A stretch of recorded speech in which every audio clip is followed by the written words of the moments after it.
coaches and players are doing everything they can to try to rectify any of the issues or problems that we've had in order for us to continue on this season and finish off with a few wins. Tired football team? Scheme figured out? What's happened in the last 8 quarters? Has nothing to do with scheme. People are outplaying us and out executing us.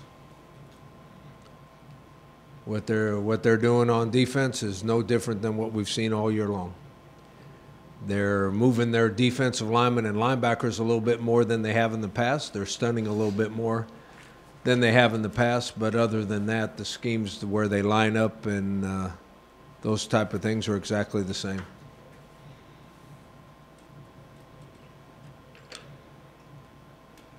You said prior to the season that your offensive line, being less experienced than the opposition, was going to have games like those.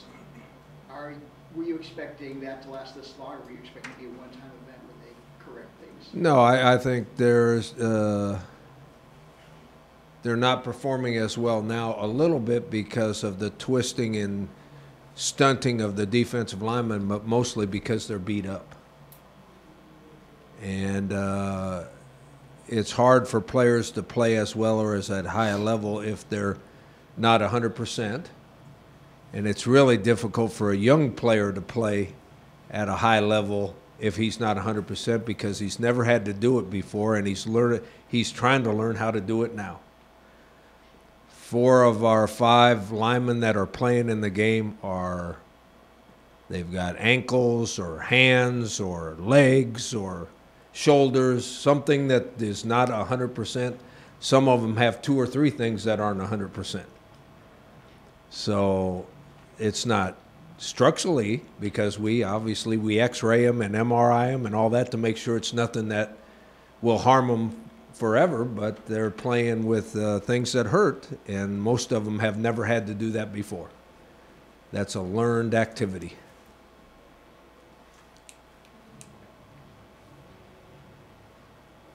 Rocky, with the challenges on the offensive line, how do you think that's impacted Christian? Obviously, we can see he's more rushed, but how does that, do you think, affect him either mentally or things like that? Well, I don't think it hurts you mentally at all. I think it hurts how you can perform if you're not able to sit back there and take your time. I think he probably feels a little pressure to try to do things more on his own than he probably should at times. But, I mean, everything is affected. I was asked since we were struggling running the ball, if we should try to throw it more. Well, last week we tried to throw it 37 times. Out of about 64 or 65 total plays, we tried to throw the ball 37 times. That's a lot of passes now. Now, obviously, he didn't throw it 37 times because he got hit and scrambled, and he dumped it off a couple times. And, so there were 37 attempts to throw the ball. So right at 50% or a little bit above 50%. So it's not like we're not trying to throw the ball when people are stopping the run. We're just not doing it very well. There's a difference between what you do and how well you do it. If it's a matter of effort and want to, sometimes you can fix that. But it's not a matter of effort or want to. Our players are playing extremely hard. They want to play good. They're just not playing good. Guess what? That happens. Everybody in this room has bad days or bad weeks or bad months. Every time you have a bad day, the difference is no one's telling you how lousy you are or how bad you are, or I can't believe you're down in the dumps today. Isn't it a beautiful day? Well, something happened to your life that made you feel bad. Well, we've got some players that aren't playing very well. How about that? What do you see when you look at Hawaii's defense running in the game this week? I think they're big and strong up front, very similar to the last 2 teams we played. They haven't showed a tendency to slant or stunt very much, but I promise you we're going to see it because that's been effective against us the last couple weeks. They've struggled as far as number of points they've given up and that kind of thing. They've struggled that way. But for us to be successful, our formula is to be able to run the ball so play action pass works. And our running game hasn't been up to snuff the last couple of weeks. And so our passing game hasn't been able to make up for it. With the young guys on your team, how do you keep their confidence level up? If there's a true freshman starting at center and you kind of have a tough game, how do you tell him that he belongs here and you can play with these guys? Well, I think personally he probably knows he belongs here. But whether he thinks he's ready to play or not, I don't know. It's very difficult to keep anybody's confidence up. Anybody in any line of business, when things don't go well, your confidence struggles. When you're a young athlete and things don't go well, your confidence really struggles. And obviously, we try to be positive with them, and we try to, work on their technique, and we practice all the time to try to allow them to become better players and have more success. But let's be honest here. Unless you have success, you don't build confidence. How would you assess your team's overall confidence right now, given the last? I think it's very shaky. I think that was proved in the game Saturday. I think our confidence level is very shaky. You saw us start out with a lot of enthusiasm and a lot of effort and a lot of physicality, and we drove the ball straight down the field against a very good defense. And then we fumbled the ball, and all of a sudden we couldn't do that anymore. And guess what? They were playing the same defense then as they were later in the game. Exactly the same defense. Did it surprise you it goes away so quickly after 2 games when you won 6 to start the season? Or was that just how things go? It would surprise me if we had a veteran football team. It does not surprise me because we have a fairly young football team and some players that are young playing in very key positions. The most important thing in any offense and any defense is that the line of scrimmage is at least a stalemate. At least the two teams are 50-50 at the line of scrimmage. Well, the last 2 weeks they haven't been. So the other guys don't have the same kind of opportunity they would normally have to show what they have or what they can do. The pressure on Christian, rollouts, shorter passing games, slants, better than that, deep drops, and trying to let him cut it loose considering you can't protect him? Well, he threw some three-step drops and completed a few of those. We're right back in our offense. We're right back to the same issue. And if you look at the teams in our league, everybody, no matter how they line up, they're all copying the same formula. Okay? If you're not able to run the ball, it's not one-on-one out there, and you can roll up corners and have safeties over the top, and now you can't throw three-step drops. You can't throw quick passes because they take all the passing lanes away. If you're able to run the ball pretty good, that means they have to bring safeties into the box or more people into the box, and now it's one-on-one out there so you can throw quick throws and all that. Play-action pass only works if you're able to run the ball. So when you go to a drop-back scheme, it takes much longer for those patterns to develop. You have to see the receivers get into windows. They have to be, you either have to anticipate them coming into windows in the coverage, or you have to wait for him to settle in a window in the coverage, and that takes more time than he's been getting. Yeah. You think that gets in the back of the quarterback's mind and affects his decision-making and not having the time usually? I completely thought that before I watched the film. When I'm watching on the sidelines and we try to throw 37 passes and he gets sacked, I think 4 times, and he scrambles 5 or 6 times, I'm looking out there and you can't see the coverage very well from the sidelines, and I think that there's times he's holding the ball and doesn't throw it when he should.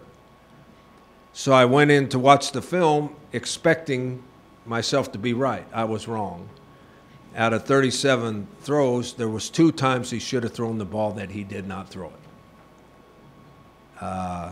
That's not very many for a quarterback. The one happened to be the very first play of the game. That should have been a 90-yard touchdown, but he didn't throw it. Now it has to be a good throw, and they have to catch it. I mean, you know, he had a couple dropped and all that stuff. It has to be a good throw, and the receiver has to catch it.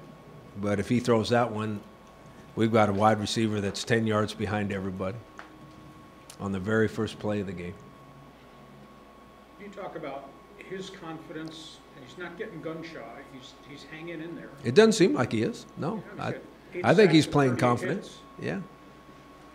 Oh, I think he's a great competitor. I think he's a good quarterback. He's just not getting as much help as he needs. Rocky, what do you attribute the lack of turnovers forced on defense in the last few games? Two things. I don't think we're hitting with the same collision power as we have before this. You can relate that to how banged up we are or beat up and how many games you play in a row and all that kind of stuff. But that's kind of making an excuse. I think since we're struggling scoring, I think the other team's offenses have gotten very, very conservative. I mean, the other night they ran for a bunch of yards, but they also ran a bunch of times. I mean, as long as the average per carry is around the 5-yard mark, they're not dominate. Like I thought maybe they dominated the line of scrimmage on defense. They did not. They had one long run, and that's because of the defense I called. I called an all-out blitz, and if there's a seam when you all-out blitz, there's nobody back there to tackle them. So that long run was basically on the defense I called. Okay? So if you take that long run out of there, they average less than 4 yards a carry. So that doesn't mean they dominated the line of scrimmage on against our defense. It just meant they ran the ball a whole bunch of times. You notice that quarterbacks are not throwing it unless a receiver is wide open. Okay? When you're ahead and you're controlling the ball and they don't get as many snaps as they want to get, people they take more chances on what plays they call, and quarterbacks make more chances on what balls they throw. So since we're having trouble scoring, I think other offenses have gotten very, very conservative, and they're not taking chances. Now, I think we're playing as hard. I don't think we're hitting as hard. When we tackle, I don't think we're hitting as hard. And the throws are pretty quick throws. They're not giving us enough chance to get to the quarterback. The quarterback's getting rid of the ball before we can get there. So I think it's a mentality that the other offenses have come in here with. And guess what? It's the exact same formula that we've been winning with for the last 3 years. So they're not dumb coaches out there. They see who's won the championship, and they wonder why. And so they watch how you did things, and now they're copying you. That's a backhanded compliment, by the way. So now do you have to kind of coach against yourself, Rocky? No, we got to execute better. It's a matter of players executing. And at times I think it's because we're not trying very hard, and then every time I go watch the film, that's not the case. We're trying hard. We're just not executing at the same level that we did earlier in the season. Some of that with the offensive line is because they're beat up and hurt. That doesn't excuse any other position for not executing very well. And if those guys were juniors and seniors, you wouldn't know. Even though they'd be beat up, you wouldn't see any difference in them, because older guys learn to play with bumps and bruises. And guess what? That group is learning to play that way, so the next 2 or 3 years, they'll be fine when they get bumps and bruises. This is just the first time it's happened in their lives, and they're not handling it very well. Is the Hawaii running back pretty heavy duty, St. Just? He's very similar to the ones we've played here lately. He's got great vision, so he changes directions well and can see the hole, and he can get to the hole. Even if he starts one way and he sees the whole backside, he'll cut it back and get into a hole. Well, once he's in the open field, he's really fast, so he's hard to haul down.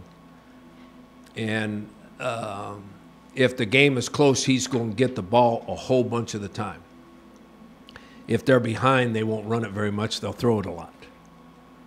But as long as they're in the game and it's close, they're gonna be very conservative on offense too. And they're one of the better offenses in our league. They average almost 500 yards a game on offense. They score 27 points a game or something like that. They're one of the better offenses in our league. Tough to play there at Aloha. They play better at home than they. Yeah, they play better at home. I don't prescribe to the theory that it's hard to play there, any more so than it is going anyplace else. I'm of the theory it's the game the week after that's the problem. Because you travel however long, 5 hours or 6 hours on the plane to get there, well, that's like going back east to playing somebody. It's a different time deal, but it's not that big a deal because we play at night anyway, so what's the difference there? They play better at home. That's a problem. They play better at home. The real problem is you don't get back here until like 8 or 9 o'clock in the morning on Sunday morning. So not only do your kids not sleep very well or get any kind of rest and don't get any treatment on their injuries, when you get back, the coaches are one day behind in their preparation for the next week's game. And then the travel difference for your players, they don't get over it until about Wednesday, when they're usually over a game by Monday. So the game after the Hawaii game is much more difficult than the Hawaii game in itself. You've practiced in weather like this in August, but you didn't have to play a game that Saturday.